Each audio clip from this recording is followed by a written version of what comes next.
De hecho, bueno, es algo que les sorprende muchas veces a la gente que vienen a nuestros talleres, ¿no? Y nos dicen, porque bueno, tenemos cursos de gestión de relaciones. Y la gente se sorprende cuando ven que lo que vamos a abordar en esa gestión de relaciones no son las relaciones con los demás, sino es el miedo que tienen, en primer lugar, en ellos. Dicen, pero bueno, yo he venido aquí a gestionar mis relaciones.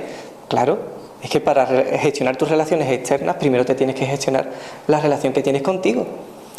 Toda relación que yo quiera gestionar externamente desde lo externo, al final va a ser una máscara. No va a ser la espontaneidad que surge de mi yo natural, sino va a ser algo que me voy imponiendo para ser supuestamente correcto y encajar en la sociedad. Eso no es gestionar la relación. Eso al final es ser hipócrita, realmente.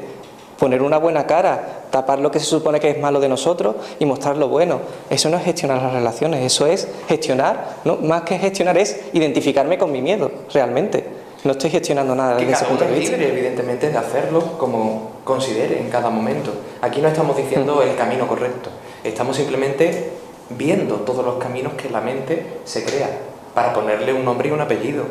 Después cada uno elige seguir viviendo lo que sienta. Claro. Pero es muy interesante ver cómo si yo voy buscando aliviar mi miedo o mejorar lo externo, al final realmente me puedo perder, porque ese punto de vista que tengo del mundo y de mis relaciones realmente es una percepción que estoy teniendo desde mi momento actual. Y es interesante que veamos cuál es el momento que estoy teniendo, cuál es el momento que estoy viviendo, cuál es la percepción que estoy teniendo de mi vida. Esa es la pregunta quizás que nos tendríamos que hacer para saber en el punto en el que nos encontramos y cómo estamos gestionando las relaciones, que al final es un reflejo directo de cómo me encuentro yo en primer lugar. Si yo soy capaz de ver el momento en el que me encuentro y reconocerme a mí mismo, eso al final es lo que va a hacer que yo sepa gestionar mis relaciones. Pero si lo que busco es aliviar mi miedo en base a decirle a los demás lo que pienso que quieren escuchar de mí, flaco favor realmente les estoy haciendo a los demás y a mí mismo, porque no estoy,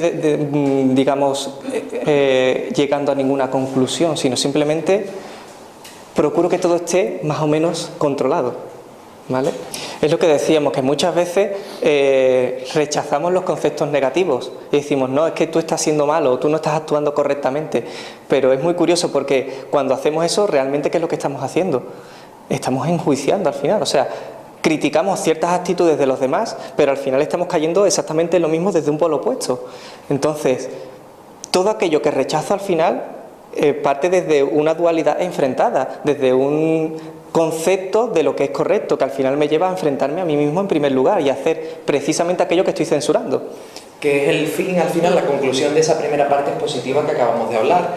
A mayor identificación, cuanto más nos identificamos con ser los buenos de la película, mayor indecisión tendremos en nuestra vida, más nos estamos separando de lo que somos y más estamos censurando lo que no nos gusta, según nuestro miedo, de la vida que nos rodea. Creemos que es necesario sufrir y sufrir, o incluso evadir el sufrir. Tenemos las dos polaridades, el creer que el sufrimiento nos lo merecemos o evitar a toda costa sufrir y ser consciente de lo que es ese sufrimiento. La ira, lo mismo. O al final ser impulsivos con nuestra ira, con nuestra rabia y decir lo que pensamos de forma desorbitada, o evitar tener momentos de ira y tener más momentos de meditación o de tranquilidad para no experimentar esa ira. Juzgo, o bien juzgo desde la ira y desde el menosprecio a los demás, o desde la superioridad, de que yo tengo un criterio moral y ético argumentando y positivo ante la vida y los demás son los que están equivocados o errados. Es juicio igualmente. Uno sería el juez y el otro sería directamente pues, el inquisidor. Y me identifico, ambos están identificados con un efecto de su miedo. Ambos están identificados con querer ser más de lo que en el fondo creen que son, o querer ser menos para así tener más el arropamiento y la ayuda de los demás que lo protejan. Al final, ambas polaridades nos llevan a lo mismo. El miedo a que no nos amen, porque en el fondo no nos amamos. Si yo no me amo, necesito expresar la superioridad hacia los demás para reconfortarme o hacer efusivo mi malestar para que me arropen y me protejan. Al final es mi desequilibrio el que se expresa a través de esa máscara, de ese ego. Pero recordad, no hay que censurar al ego, pero sí podemos comprender lo que nos dice. Y esto que habéis hecho hoy aquí es comprender por qué polaridad os estáis decantando más y qué es lo que os está diciendo esa polaridad. No para que os tengáis que pasar al otro lado, sino para que podáis exprimir el jugo de ambas polaridades, porque siempre van a coexistir, siempre van a convivir. Pero queriendo aferrarme a una o a otra, lo único que hago es tener la dualidad en mí, que al final se convierte en un enfrentamiento interno y externo. Porque la dualidad, desde una posición buena o mala, me va a llevar a un enfrentamiento siempre, a un opuesto. ¿Vale?